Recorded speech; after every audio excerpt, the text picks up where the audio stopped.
Welcome to this explainer on the AASLD IDSA practice guideline for chronic hepatitis B.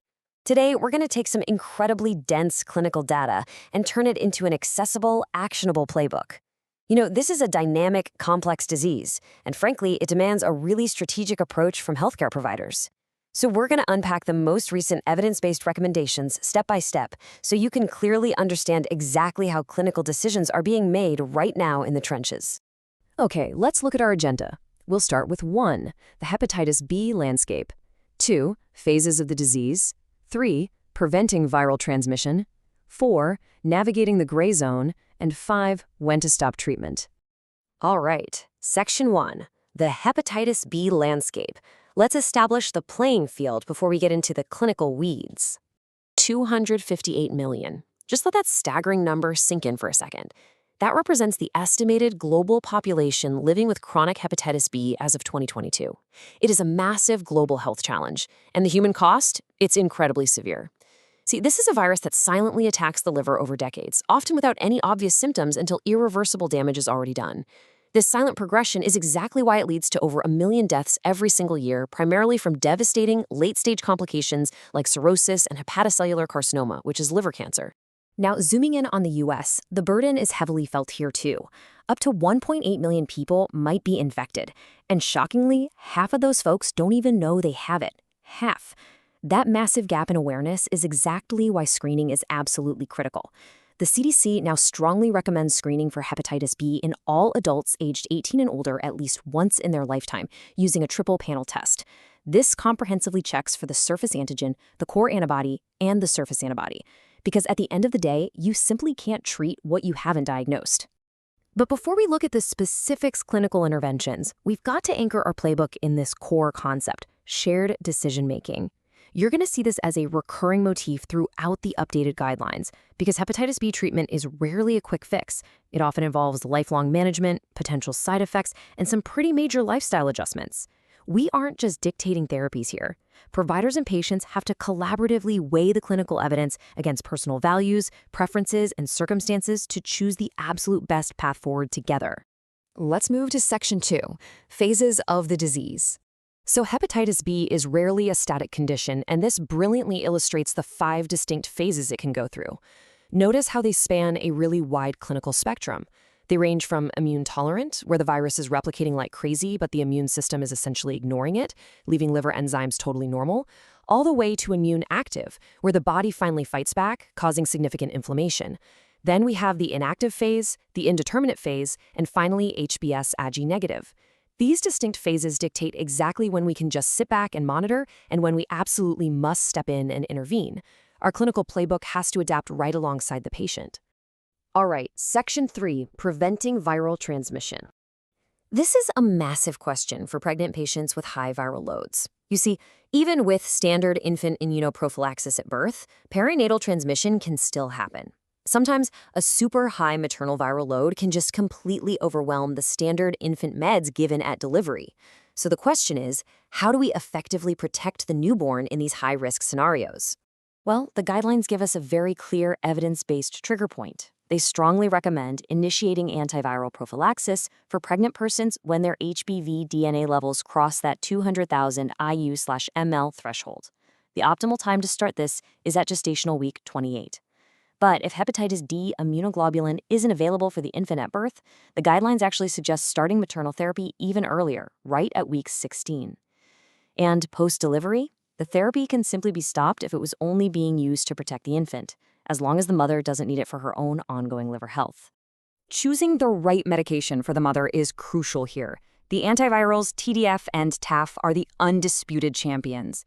They offer exceptionally high efficacy at suppressing the virus and have fantastic, well-established safety records for both pregnancy and breastfeeding. On the flip side, the antiviral entecavir, or ETV, must be completely avoided.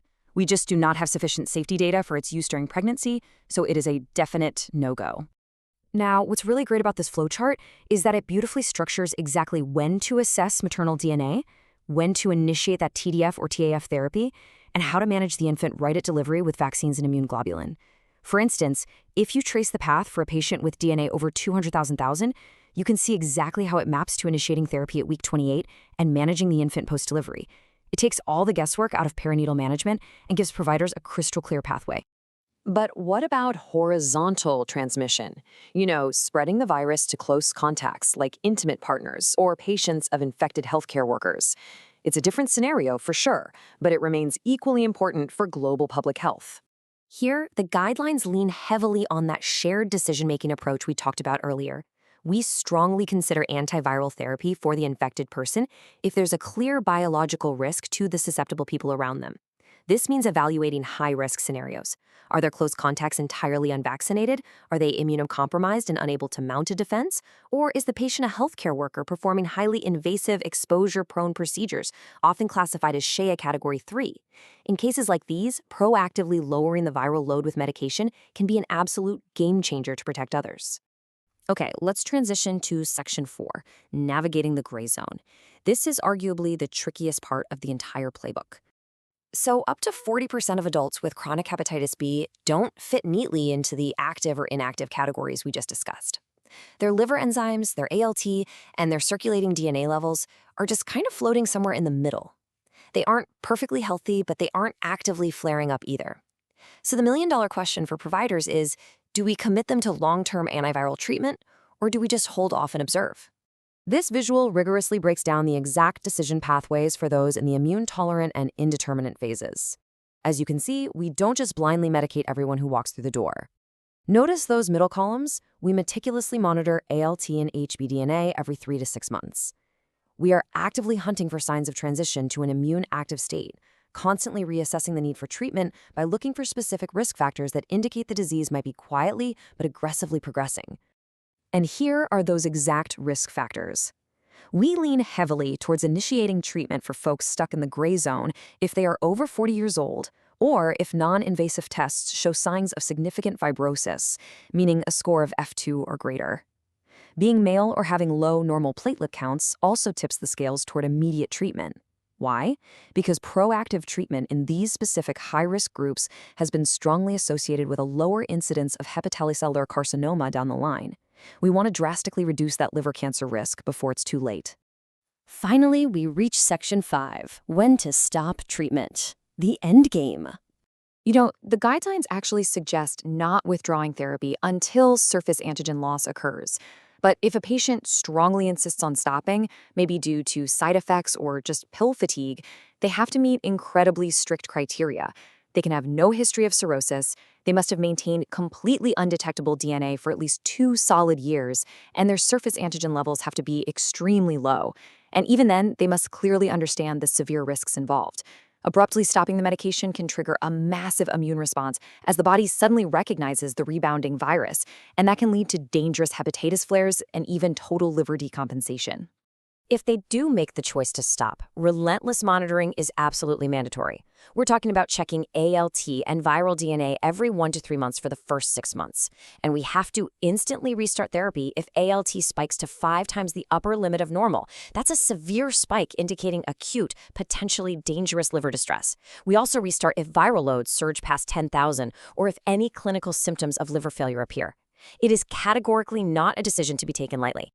Because ultimately, the goal we are chasing with all of these plays is a functional cure. This is defined as becoming surface antigen negative with undetectable DNA while remaining totally off treatment for at least 6 months.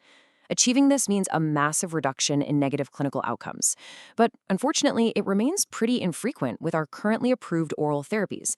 These drugs are excellent at suppressing the virus, sure, but they really struggle to completely eradicate that deeply embedded viral template from the liver cells. Which brings us to our final provocative thought.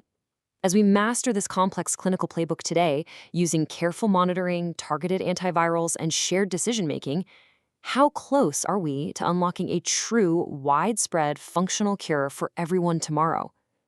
The guidelines give us the best tools for the present, but the ultimate victory over chronic hepatitis B is still on the horizon. Thanks for joining me on this explainer, and keep learning.